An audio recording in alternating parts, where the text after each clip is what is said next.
Dr. Kaplan, thanks for being with her tonight. A year ago, Russia invaded Ukraine. What is your outlook for the months ahead? My outlook for the months ahead is that it will probably grind on into a permanent war, but surprises are always possible in war. And if I could pick out one surprise, it might be the collapse of the Russian military in Ukraine.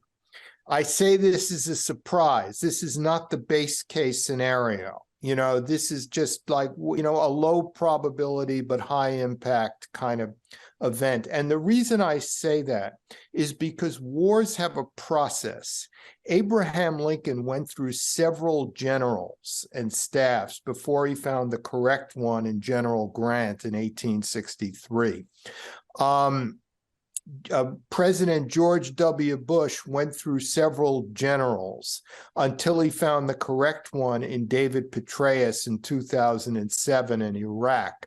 And it was because it took him 4 years to find the correct general. He basically did badly in the war. It took too long. And this is a normal process.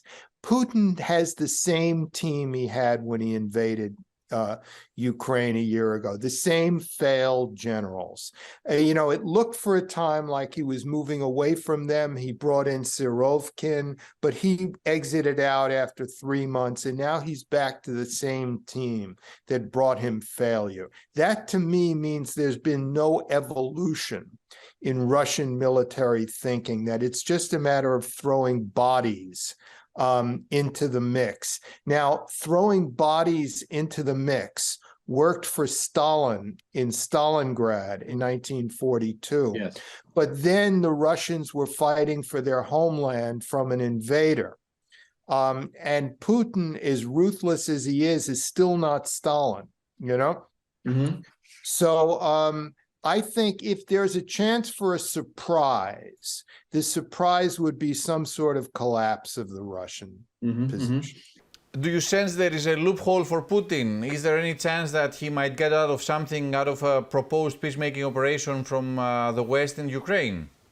He might.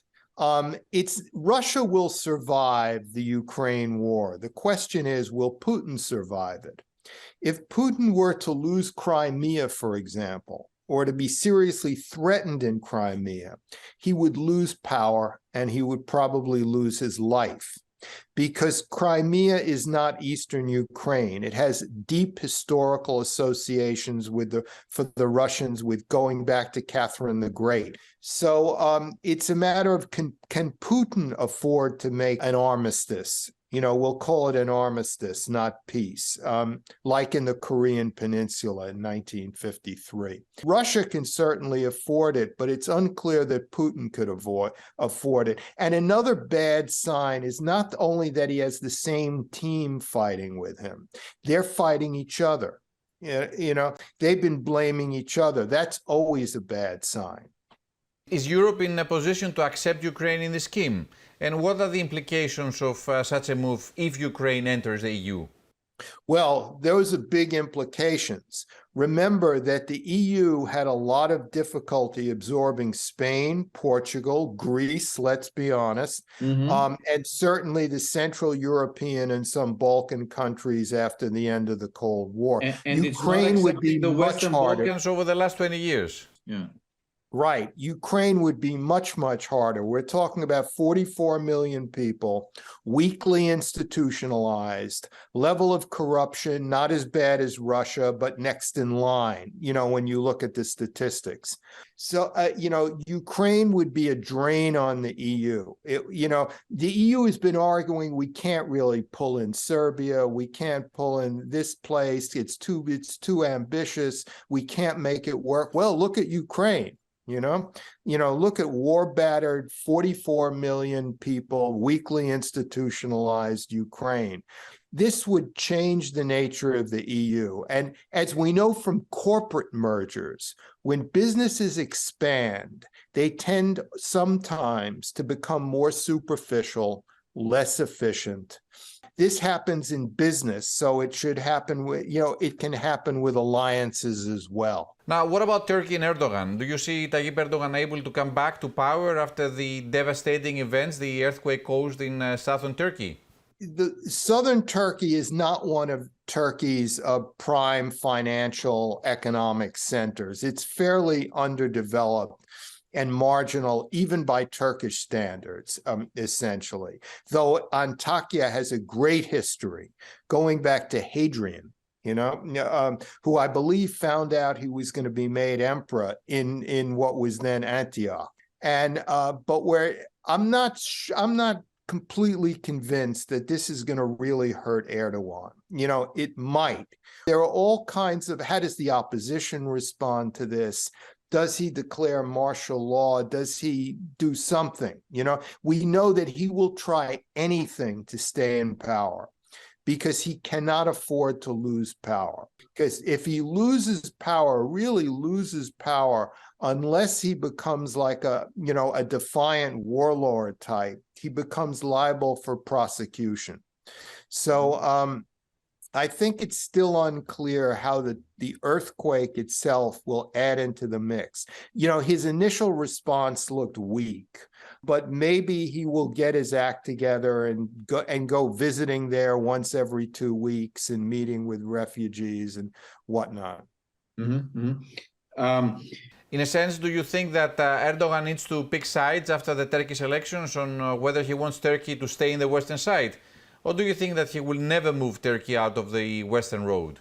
I think Erdogan sees Turkey as a kind of standalone middle-level power, that it's not Belgium, it's not Luxembourg, it's not just another average NATO or EU member, it's Turkey, it's 85 million people. And it's sort of like how Tito saw Yugoslavia during the Cold War as too important to be in one alliance. It balanced among two. And Erdogan, sees Turkey as too important to be either completely in the Western camp or in the Eastern camp. So I believe that he will continue to try to balance and as a consequence frustrate both the West and Putin. Are the US really interested in developments in the East Med? Meaning, some years ago, we saw them helping the Middle Eastern countries to achieve the Abraham Accords. And then we also saw their mediator role in achieving an agreement between Lebanon and Israel on maritime zones, which was very crucial. So the question here is, we have problems in the East Med. We have problems between Greece and Turkey. Egypt is on the ground, also Cyprus. Do you see the US really engaged in this region, or do you think that it's of less importance and that the real focus here is China? I mean, do they spend energy and resources on the East Med? I think you have to see the U.S. bureaucratically as an imperial-like power. Certainly, this is not on the front of the mind of the Secretary of State or the White House. But the Biden team especially has a real team, really capable people at all levels, that, below the Undersecretary of State to the department heads and all of that. And I don't think that's the question to ask. The question to ask is, do the department heads who are relevant, the Assistant Secretary of State for Europe and the Assistant Secretary of Defense for Europe, did they see it as crucial? And I think they do. I think they see the Eastern Mediterranean as crucial because it's alongside the Middle East. It's close to Ukraine. If they look at it holistically, a strong policy in the Eastern Mediterranean helps U.S. equities in both the Middle East and Ukraine. And what about US-China? How do you see this relationship evolving, and whether you sense that, in a way, it's the #1 priority for the US foreign policy? I think President Biden and President Xi Jinping are trapped. In their heart of hearts, they would like to see a less antagonistic relationship. They don't want to see any surprises. They don't want to see a war or anything like that. But partly because we live in a media age where hysterics can be created by a balloon, it's hard for either one of them to back down. You know, and that's the problem.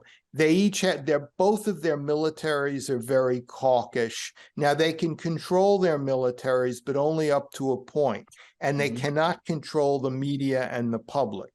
So they want to stabilize the relationship, but simply because they want to do so doesn't mean it will happen. You know, remember in history, wars often start even though neither side wanted one in the first place. I mean, you know, it's just that tensions build up, and then there's a mistake or a miscalculation, or one side or the other finds it cannot, for political reasons, back down, and suddenly you have a conflagration. I think that's the danger with the U.S.-China relationship. Panning the camera to the US and the internal situation. Next year you have elections in the US. Do you see Trump having any re-election possibilities? And do you see the polarized political situation remaining? Or do you sense that things are coming into an ease, into a more moderate situation? I would be very surprised if Trump became the next president. I would be very surprised. I think he's the weakest of all the Republican candidates. I think Biden would easily beat him. I think, again, the question is not can Trump be the next president, but can he sabotage the Republican Party, making it easy for Biden to be reelected? And yes, he does have the possibility to do that. Because if this were a normal Republican Party from 30 years ago, there would not be 5 people in the running. Everyone would unite around the strongest contender, who is probably Florida Governor Ron DeSantis at the moment. And there would be a united party, and that would be that. You know, it would be a very boring election, almost. But those days are gone. They don't happen anymore. Again, because of the media, because of social media, digital video, all of that, which inflames the extremes of both parties, in other words. But I think Trump is actually the only Republican candidate who could not beat Biden. I think any other Republican likely nominee like DeSantis or Nikki Haley or whoever would be the favorite against Biden. Dr. Kaplan, do you sense that we're living the decline of globalization today? Do we look more into the period of more intense regional cooperation? I don't think globalization is declining. I think it's too intense for that.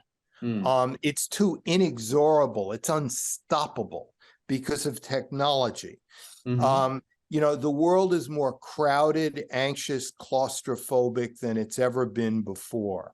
And this is all because of globalization. Globalization can have zigs and zags. And you can have regionalization, but remember, regionalization is an aspect of globalization. Right. In other words, because it would not be 100% total. It would be one layer of things. You know, Latin America, North America, China, Europe, etc. On another level, there would still be globalization. We've seen with odd events like the Ukraine war and like COVID-19 have interrupted supply chains when you put the two together. And that leads to a kind of temporary deglobalization. But I don't see the era of globalization closing. I think I see it just evolving into something else.